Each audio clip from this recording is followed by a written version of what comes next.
প্রথমেই আরম্ভ করছি। তার আগে আমাদের ছেলে যারা চলে গেছেন এই বিগত দিনে, আমাদের শ্যামদা আমাদের ইউনিট সেক্রেটারি ছিলেন, আগামী বিগত দিনে আরও অনেকে যারা সব আমাদের ছেলে বিএসআর থেকে চলে গেছেন এবং আমাদের রাজ্যে বা দেশের যে সমস্ত বুদ্ধিজীবী বা যারা সব গত হয়েছে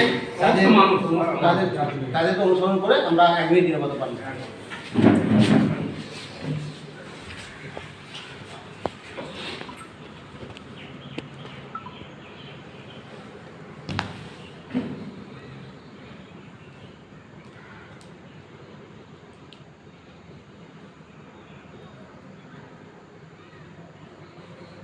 বসুন।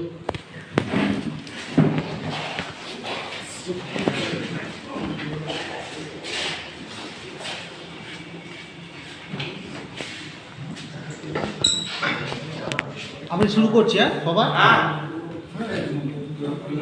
সভা শুরু করার আগে আমরা যে আজকে মূলত যৌথ আমাদের সভা হচ্ছে, যাদের যাদের যে অসুবিধা যেমন এক্সেন্টগত আছে এবং সংগঠনের ক্ষেত্রেও যে সবগুলো আগামী দিনে আমাদের যে সিএমইউ সেক্রেটারি ব্যান্ড সেক্রেটারি আছেন উনি বলবেন যে আগামী দিনে সব। এখন তো আবার একটা অনেক সুবিধা হয়ে গেছে যে আরামবাগ ইউনিটের একটা হোয়াটসঅ্যাপ গ্রুপ করেছে, সেইখানে আমরা নিয়মিত আমরা যেসব জিনিসগুলো কোথায় কলকাতায় বা তারকেশ্বরে বা যে কোনো আমাদের ইউনিটগতভাবে কী কী সমস্যা যেমন তুলে ধরা হয়, তার সঙ্গে আমাদের যে জায়গা থেকে যেসব আন্দোলন দিয়ে এই যে দিয়ে আমাদের আবার অর্ডার বেরিয়েছে আমাদের সিএমইউ সেক্রেটারি বলবেন, সেই সব নিয়ে আমাদের কলকাতায় নিয়মিত যে আন্দোলন হয় সেই সব নিয়ে আজকে যেমন কথা বলবেন।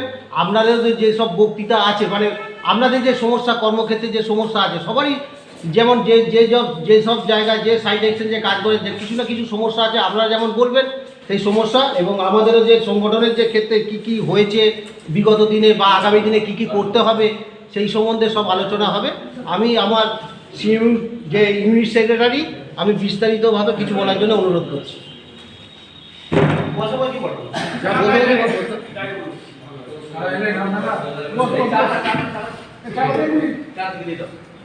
সভাপতি এক মাস বাদে আমাদের মিটিং হচ্ছে। তো আগের যেটা নির্বাচন হয়েছিল আমাদের যে সেক্রেটারি নির্বাচন, সেদিন লোক খুব কমই এসেছিল, আজকে অনেক লোকই এসছে, খুব ভালো লাগছে দেখতে সবাই এসছে।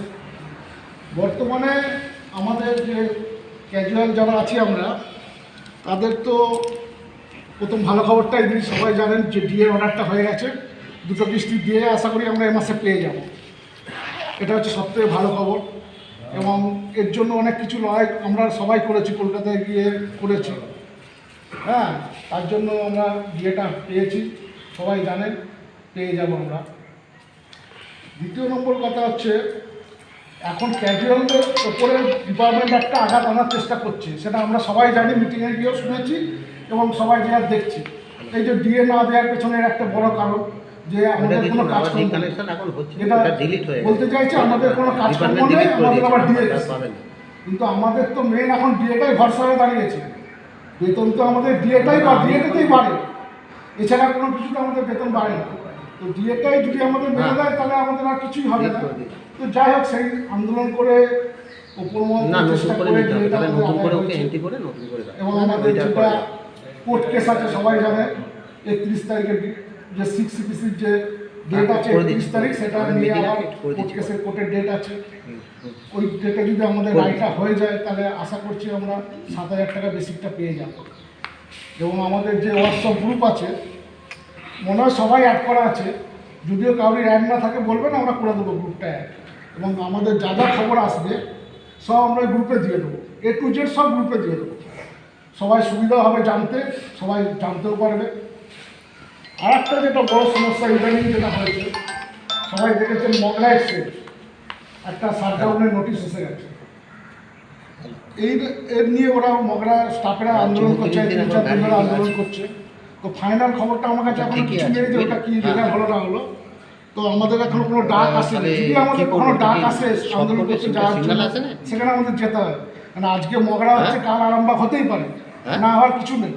তো আমরা যদি সেখানে না যাই তাহলে আমাদের কিছু হলে তারা আসবে না। সুতরাং এগুলো করতেই হবে, যেতেই হবে, এগুলো ইউনিয়নগতভাবে করতেই হবে। আর ইউনিয়ন যেটা আমাদের সবাইকে বলেছে। মাঝখানে ইউনিয়নের মধ্যে সত্যি কথা বলতে কি আমিও বিরক্ত হয়ে গেছিলাম, আর আমাদের পুরো স্টাফও বিরক্ত হয়ে গেছে। তখন এরা আমাদের গুরুত্ব দিচ্ছিল না, অনেক কাজ আমাদের করে দেয়, সেটা কিন্তু ওরা বুঝতে পেরেছে। বুঝতে পারার পর ইদানিং ওরা কিন্তু আরামবাগটার উপর একটা ভালো নজর দিচ্ছে, এবং আমাকে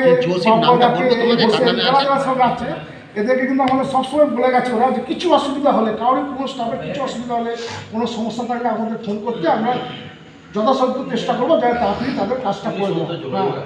এবং এখন হচ্ছে ওরা মোটামুটি খোঁজ নেয়, যোগাযোগ রাখে, যেটা আগে একদম বন্ধ হয়ে গেছিলো, করে দিয়েছিল। সেই দিক দিয়ে ওরাও বুঝতে পেরেছে, আগে আমরা কোনো খবরই পেতাম না, এখন তবুও খবরাখবর সব পাচ্ছি, পেয়ে সবাইকে আমরা দিতে পারছি যে কী হচ্ছে না হচ্ছে। যেমন যেমন আমাদের ডাক আসবে তেমন তেমন আমরা ঠিক করেছি যে আমরা রোটেশন অনুযায়ী ছেলে পাঠাচ্ছি কলকাতায়, যে কোন ছেলে কবে যাচ্ছে তার আমরা লিস্টও দিয়ে দিচ্ছি গ্রুপে, এবং সেই ছেলে আবার পরপর করে আমাদের যত ছেলে আছে সবাই শেষ হয়ে যাওয়ার পর আবার তার ডাক করবে। পুরো একদম ট্রেন ওয়াইজ আমরা করেছি, যাতে কারোর একার ওপর রোজই বারবার কলকাতায় যাওয়ার পেশান না পড়ে, সবাই ঘুরে ফিরে যাবে। আর একটা কথা হচ্ছে, এই ডিসেম্বর মাস থেকে আমাদের যারা কন্ট্রাক্টর ভাইরা আছে তারা তো এতদিন চাঁদাফানা দিত না, তো তাদের এবার আমাদের হুগলি ব্রাঞ্চ থেকে বলেছে তাদের চাঁদাফানা সব নিতে। তো এই মাস থেকে তারাও আমাদের সাথে সমস্ত চাঁদাফানা যা যা আমাদের পড়ে আর কি সমস্ত তারাও দেবে। আর একটা খবর নতুন হচ্ছে, আমাদের যে পাপা সুদীপ মুন্সি, সেই মাস থেকে আমাদের ইউনিয়নে আবার অ্যাক্টিভ হয়েছে, চাঁদাফানাও দেবে, সব কিছু দিয়েছে কিছু। তো ওই আমাদের মধ্যে একজনই বাকি ছিল, অ্যাক্টিভ হয়েছে। আসল আমরা সবাই জানি বেঁচে থাকলে ইউনিয়নের ব্যাপারটা অতটা গুরুত্ব না দিলেও চলে, কিন্তু আজকাল মানুষের কখন কীভাবে তো বলতে পারে। এবং ওই জায়গাটাতে ইউনিয়নকে সবাইকে একটু ধরে রাখতে হবে, কেননা ওই জায়গাটা কাউরে যদি কিছু হয়ে যায় দুর্ঘটনা না, সেটা কিন্তু তার ফ্যামিলির লোক গিয়ে ওইসব আদায় করতে পারবে। যেমন আমাদের স্যাম যে মারা গেল, তার স্ত্রী ইপিএফের যে মেডিক্লেম সেটা পেয়ে গেছে, পুরো 4.5 লাখ টাকা পেয়েছে, এই 5.5 লাখ টাকা সেটা পেয়েছে। তার যা নিজস্ব জমানো ছিল সেটা পেয়ে গেছে। এবং এই মাসে আমাকে গৌতম দাস জানালো যে ওর গ্র্যাচুইটির অর্ডার হয়ে গেছে, হয়তো সামনের মাসেও গ্র্যাচুইটির টাকাটাও পেয়ে যাবে।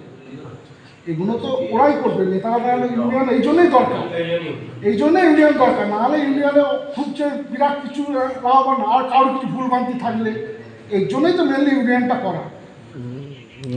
নামের ভুল যার যা ভুল আছে, ইপিএফের তো এখন সবারই ম্যাক্সিমাম ভুল ছিল।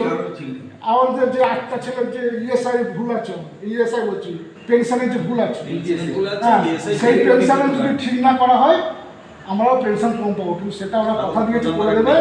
4 মাস এখন ইপিএফ অফিস ট্রান্সফার হচ্ছে অন্য জায়গায়, ওই 4 মাস বাদে ওরা বলেছে আমরা ওখানে গিয়ে করে দেবো।